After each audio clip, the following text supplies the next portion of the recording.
محمد ابن کثیر کی شہادت۔ صاحب ناسخ التواریخ لکھتے ہیں، جب حضرت مسلم ہانی کے گھر سے تنہا اس خیال سے نکلے کہ کہیں امن کی جگہ ملے تو سعید ابن احنف سے آپ کی ملاقات ہوئی۔ اس نے پہچان کر کہا، آپ اس وقت کہاں تشریف لیے جا رہے ہیں؟ فرمایا، شہر کی پرآشوب حالت دیکھ کر میں اس ارادے سے نکلا ہوں کہ کسی امن کی جگہ پوشیدہ ہو جاؤں۔ سعید نے کہا، آپ میرے ساتھ آئیے، میں ایک محفوظ مقام پر پہنچائے دیتا ہوں۔ چنانچہ وہ ابن کثیر کے مکان پر لے گیا اور اس کو دستک دے کر بلایا۔ جب ابن کثیر آئے تو ان سے کہا کہ یہ حضرت مسلم ہیں۔ یہ سنتے ہی وہ حضرت مسلم کے قدموں پر گر پڑے اور بڑی تعظیم و تکریم کے ساتھ گھر میں لے گئے اور اپنے گھر کے تہہ خانے میں چھپا دیا اور آپ کی راحت و آرام کی سامان مہیا کر دیے۔ جاسوسوں نے پتہ لگا کر ابن زیاد کو خبر دی۔ اس نے اپنے بیٹے خالد کو تھوڑی سی فوج دے کر محمد کی گرفتاری کے لیے بھیجا۔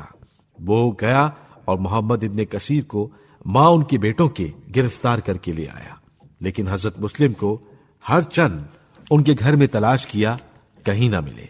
ابن زیاد نے محمد اور ان کے بیٹوں کو قید خانے میں بھیج دیا۔ محمد کی گرفتاری سے اشراف کوفہ میں ایک غیر معمولی ہیجان پیدا ہوا۔ سلیمان ابن سرد خزائی اور ورقہ ابن عازب نے یہ مشورہ کیا کہ صبح لشکر جمع کر کے محمد ابن کثیر کو قید سے چھڑا لیا جائے۔ اتفاقاً اسی رات عامر ابن طفیل 12,000 فوج شام سے لے کر کوفے میں داخل ہوا۔ یہ وہی فوج تھی جس کو ابن زیاد نے یزید سے اپنی کمک کے لیے مانگا تھا۔ دوسرے دن ابن زیاد کے سامنے محمد کو پیش کیا گیا۔ وہ ان کو دیکھتے ہی فحش گالیاں دینے لگا۔ محمد نے ڈانٹ کر کہا، او بے ادب، اپنی زبان کو سنبھال، تیرا منہ نہیں کہ مجھ سے بات کر سکے۔ میں تجھ کو اور تیرے حسب و نسب کو خوب جانتا ہوں۔ تیرے باپ کی نسبت ابو سفیان کی طرف بالکل غلط ہے۔ یہ باتیں ہو رہی تھیں کہ اشراف کوفہ، جن کی تعداد 40,000 تھی، محمد کی خلاصی کے لیے دارالامارہ کے دروازے پر جمع ہو گئے۔ کواڑ تو بند ہو ہی چکے تھے، انہوں نے محاصرہ کر لیا۔ ابن زیاد نے لشکر شام کو ان کے مقابلے کا حکم دیا اور خود ابن کثیر سے کہنے لگا کہ اگر تو نے مسلم کو میرے حوالے نہ کیا تو میں تجھ کو بغیر قتل کیے نہ چھوڑوں گا۔ انہوں نے کہا، تیری کیا مجال کہ میرا بال بھی بیکا کر سکے، میں مسلم کو تیرے حوالے نہیں کر سکتا۔ تجھ کو آگاہ ہونا چاہیے کہ میرے 30,000 مددگار ہیں، اگر تو نے مجھ پر ہاتھ اٹھایا تو تیرے ٹکڑے کر دیں گے۔ یہ سن کر ابن زیاد کو تاب نہ رہی اور وہ دوات جو اس کے سامنے رکھی تھی اٹھا کر محمد کی طرف پھینکی، جس سے ان کی پیشانی زخمی ہو گئی۔ محمد نے تلوار میان سے نکال لی اور ابن زیاد کی طرف بڑھے۔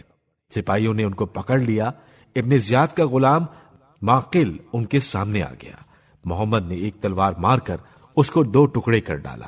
یہ شجاعت دیکھ کر ابن زیاد وہاں سے اٹھ گیا اور غلاموں کو حکم دیا کہ اس کو پکڑ کر مار ڈالو۔ غلاموں نے چاروں طرف سے ان کو گھیر لیا۔ وہ بھی پے در پے ہر طرف حملے کرتے رہے اور ان میں سے 2 کو مار ڈالا۔ اتفاق سے ان کا پاؤں پھسل گیا اور گر پڑے۔